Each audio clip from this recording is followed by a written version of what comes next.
네, 세 가지 내용 찬찬히 저희랑 함께 살펴보시죠. 김민아 캐스터 함께 하겠습니다. 어서 오십시오. 안녕하세요. 네, 안녕하세요. 지금 러시아와 우크라이나가 일으키고 있는 파장이 어마어마합니다. 미국의 향후 경제에 대해서도 먹구름이 드리웠다라는 분석인데요. GDP에서 미국의 GDP와 함께 S&P 500 지수까지 깎아내렸습니다. 어떤 내용인지 먼저 좀 살펴볼까요?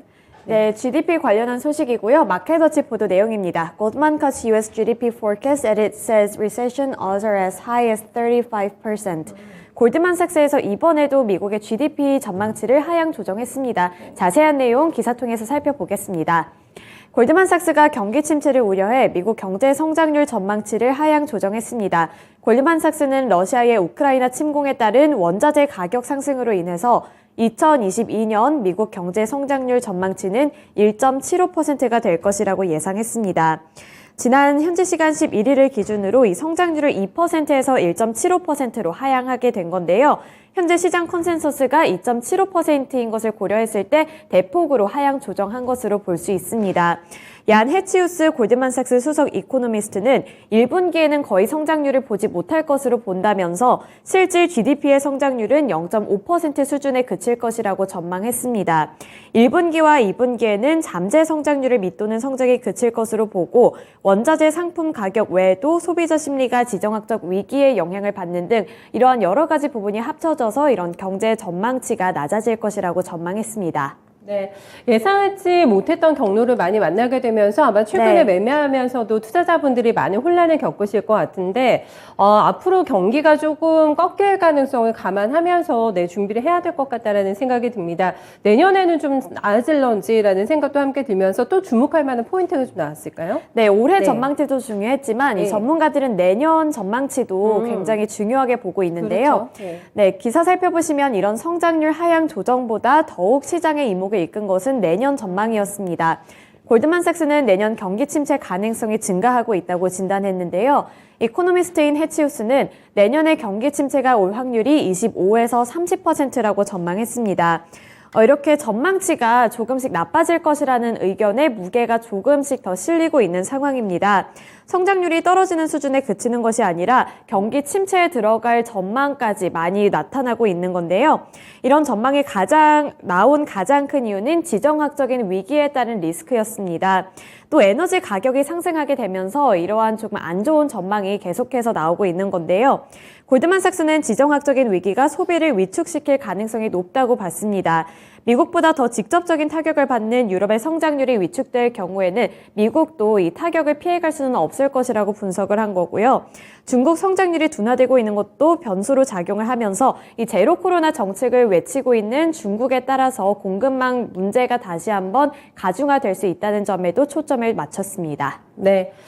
그리고 앞서 말씀드린 대로 S&P 500에 대한 전망도 한 달 만에 다시 수정을 했거든요. 네, 4,900을 봤던 전망치를 200포인트 내리면서 4,700으로 조정을 했습니다. 그리고 미국인들의 실질적인 소득까지 이제 많이 줄어들 것이라고 예고를 하게 되면서 험난한 또 하반기가 예고가 되고 있는 상황인데요. 물론 이거는 우크라이나라는 변수가 있기 때문에 나오고 있는 전망입니다. 그 안에 뭔가 해결이 된다라고 하면 또 뷰는 달라질 수가 있겠는데요. 상황이 악화되고 있는 점을 반영해서 일단은 보수적으로 경제에 대한 전망치가 나왔다라는 점을 반드시 체크해 보셔야 될 것 같아요. 다음 유가를 움직일 만한 재료 하나 보겠습니다. 지금 이란 핵 협상과 관련해 가지고요. 팔로우업이 됐던데 어떤 뉴스일까요? 네, 좀 아쉬운 기사 내용이었는데요. 더 가디언 보도 내용입니다. Iran nuclear talks on hold over last minute Russian demands. 이런 핵 협상과 관련해서 다소 아쉬운 소식이 전해져 왔는데요. 바로 그 내용도 살펴보겠습니다. 이란 핵 협상이 합의 없이 중단됐습니다. 이란과 서방 국가들이 현지 시간 11일 이란 핵 합의 복원 협상을 외부 요인 때문에 중단했다고 밝혔습니다. 유럽연합 외교정책을 총괄하는 호세프 보렐 외교안보정책 고위 대표는 외부 요인 때문에 빈 협상의 일시 중단이 필요하다면서 최종 문서는 기본적으로 준비되어 있고 테이블 위에 있다고 말했습니다.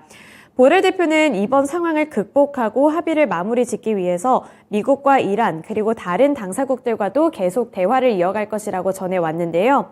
다른 외교 소식통들도 대화가 여전히 곧 재개될 수 있을 것이라고 보고 있습니다. 여기서 말한 이 외부 요인이란 러시아가 우크라이나 침공에 따른 국제사회 제재 문제를 이란 핵 협상과 타결하는 것에 있어서 연계성을 만든 것이라고 밝혀왔는데요. 이란은 다만 반미 전선에서 러시아가 동맹국 같은 입장이기 때문에 대놓고 러시아를 탓하고 있지는 않다고 밝혀왔습니다. 이 이란 핵 합의 복원을 위한 이번 협상은 지난해 4월부터 빈에서 열리고 있는데요. 이 미국을 비롯한 영국, 프랑스, 러시아, 중국과 독일 그리고 이란 등이 참여해 왔지만 이번에 러시아가 자국에 대한 서방의 제재를 협상 테이블에 올리게 되면서 거의 마무리 단계에 있었던 이번 협상이 다시 한번 무산되는 아쉬운 결과를 초래했습니다. 네, 아쉽네요. 막판에 협상이 또 틀어지게 됐는데 기승전도 우쿨합니다. 네, 이 사태 때문에 이런 또 막판 변수가 발생이 됐는데 사실 유가의 가격 조성은 많은 국가들의 이해관계가 얽혀 있습니다. 그래서 서방과 이란과 이라크 입장 각기 다 다를 것 같은데 특히 서방과 서방하고 러시아 쪽의 입장이 어떻게 첨예하게 대립하는지 그 부분이 중요할 것 같거든요. 어떻게 나오고 있을까요? 네, 역시 우크라이나가 빠질 수가 없었습니다. 우선 영국과 프랑스, 독일 등 서방 강대국들은 러시아에게 우크라이나와 전쟁에서 전략적 우위를 점하기 위해 이란 핵 협상을 지렛대 삼아 악용하지 말라고 경고했고요.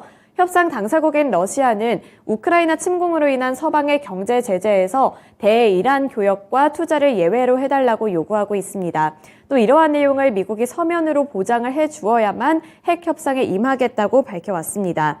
러시아의 외무장관은 지난주 핵 합의를 복원하려면 러시아에 대한 서방의 제재가 이란과의 완전한 자유무역과 경제 및 투자 협력, 군사기술 협력에 대한 권리를 어떤 식으로도 훼손하지 않겠다는 보장을 받아야 한다고 촉구했는데요.